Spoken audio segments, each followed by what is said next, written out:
Hello সবাইকে। আজকের এই ভিডিওতে আমরা দেখব কিভাবে এক্সেলে আমরা ভিলুকআপ ফাংশন ইউজ করতে পারি। ভিলুকআপ এর পুনরূপ হচ্ছে ভার্টিক্যাল লুকআপ। তো আমরা একটা উদাহরণ দেই, উদাহরণের মাধ্যমে আমরা সহজেই ভিলুকআপটা বুঝতে পারবো।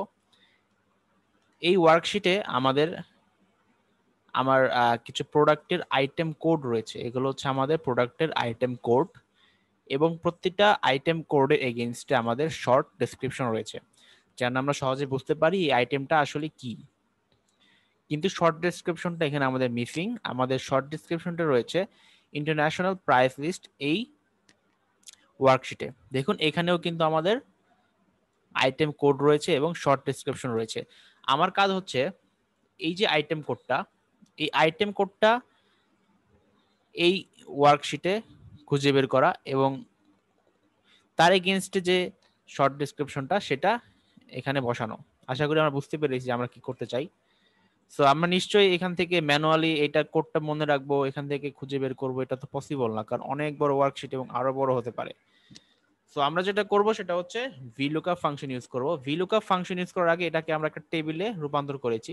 যেমন টেবিলে লুকআপ করার জন্য আমরা কি করব, ইনসার্টে গিয়ে জাস্ট টেবিলে ক্লিক করলে এটা টেবিল হয়ে যাবে। এটা এই টেবিলটাকে আমি আগেই টেবিল নাম দিয়েছি সেল টেবিল। তো যাই হোক, তো শর্ট ডেসক্রিপশনে আমি ইকুয়ালস দিয়ে ভিলুকআপ লিখবো, ট্যাব, তারপরে এখানে দেখুন লেখা আছে লুকআপ ভ্যালু। লুকআপ ভ্যালুটা হচ্ছে আমরা কোন ভ্যালুটা খুঁজতে চাই। আমরা এখানে এই ভ্যালুগুলো খুঁজতে চাই, তাই না?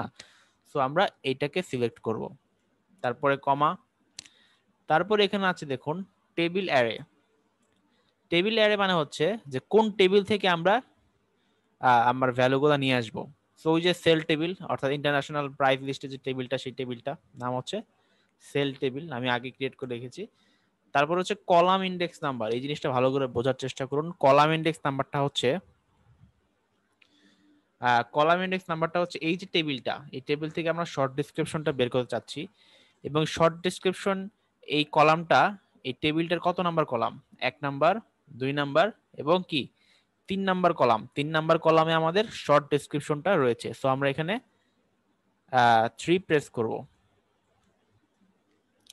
দেন আমরা ব্র্যাকেট দিয়ে ফাংশনটা ক্লোজ করব এবং এন্টার দিব।